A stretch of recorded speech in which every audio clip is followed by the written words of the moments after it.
جب سچا مالک سارے انسانوں کو جمع کرے گا اور سب کا حساب کتاب لے کر اچھے کو اچھا برے کو برا دے گا، تو جہنم میں جب برے لوگ ڈالے جائیں گے، ھذا فوج مقتحم، یہ پہلے کے جب لوگ ڈال دیے جائیں گے جہنم میں، ان کے بعد جب کچھ لوگوں کو ڈالا جائے گا تو کہا جائے گا کہ دیکھو یہ جو پوری گروپ، یہ پوری فوج کی شکل میں ڈھیر سارے انسان جو جہنم میں لائے جا رہے ہیں، ھذا فوج مقتحم معکم، یہ بھی تمہارے ساتھ جہنم میں جلیں گے، لا مرحبا بہم، ان کا جہنم میں آنا کوئی خوش آمدید نہیں۔ جنتی والوں کے لیے تو مرحبا بکم، سلام کے ذریعے جنت کے داروغہ ان کا ویلکم کریں گے اور جنت میں وہ لائے جائیں گے، استقبال ان کا کیا جائے گا۔ اور جہنمیوں کو لا مرحبا بکم، تمہارا کوئی آنا یہاں مبارک نہ ہو، انہم صالوا النار، اور وہ آگ میں پہنچا دیے جائیں گے۔ قالوا ربنا، قالوا بل انتم، تو یہ کہیں گے پہلے سے جو جہنم میں موجود ہوں گے، لا مرحبا بکم، بہت بری جگہ تم آئے، تمہارا یہاں آنا کچھ مبارک نہ ہو، انتم قدمتموہ لنا، اور تم ہی لوگوں نے ہمیں آگے بھیجا تھا، ہم تمہارے پیچھے چلتے تھے، تم ہی لوگوں نے ہمیں گمراہ کیا، انتم قدمتموہ لنا، تم ہی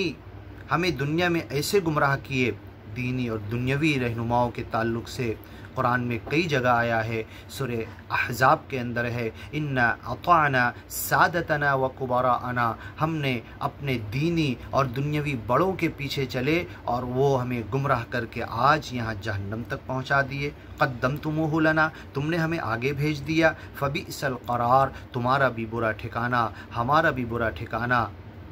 انا کل فیہا، ہم سب اسی جہنم میں جل رہے ہیں، اور ایک دوسرے کو لعن طعن کریں گے کہ انہیں ڈبل عذاب دے۔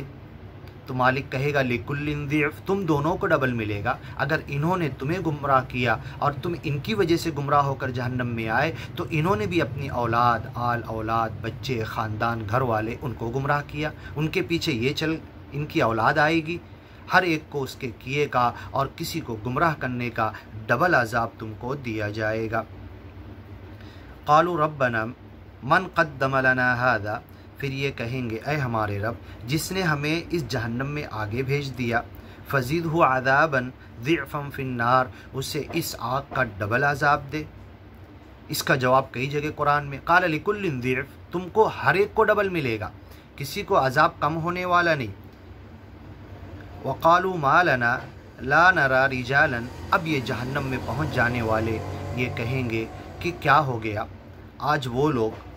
ہمیں نظر نہیں آ رہے جنہیں ہم دنیا میں جہنمی سمجھتے تھے، جنہیں برا بھلا کہتے تھے، اور جن کو ہم جو سچے گیان اور ایمان پر آ گئے تھے، تو جنہیں ہم کہہ رہے تھے کہ تم تو غلط راستے پر گمراہ ہو۔ ما لنا، کیا ہو گیا، لا نرى رجالا، ہم ان کو نہیں دیکھ پا رہے یہاں پر، کننا نعدهم من الاشرار، جن کو ہم برے لوگ سمجھتے تھے دنیا میں، جنہیں ہم جہنمی سمجھتے تھے، اتخذناہم سخریہ، جن کا ہم مذاق اڑاتے تھے، ام زاغت عنہم الابصار، یا ہمیں وہ لوگ نظر کیوں نہیں آ رہے، ہماری نظروں میں کچھ ہو گیا کیا۔ ان ذالک لحق تخاصم اہل النار، تو جن کے تعلق سے یہ کہیں گے وہ تو جنت میں ہوں گے، تو یہ جہنمی آپس میں ایک دوسرے کو لعن طعن کریں گے، جھگڑے کریں گے، اختلاف کریں گے۔ تخاصم اہل النار، یہ ان کا آگ والوں کا جھگڑا ہوگا۔ ان ذالک، یہ ہوگا، لحق، حق کے ساتھ یہ ایک دوسرے کو لعن طعن کریں گے، ایک دوسرے پر اپنے گناہ کو ڈالیں گے۔ تخاصم اہل النار، یہ جہنم میں پہنچ جانے والوں کی جھگڑے کا تذکرہ ہے۔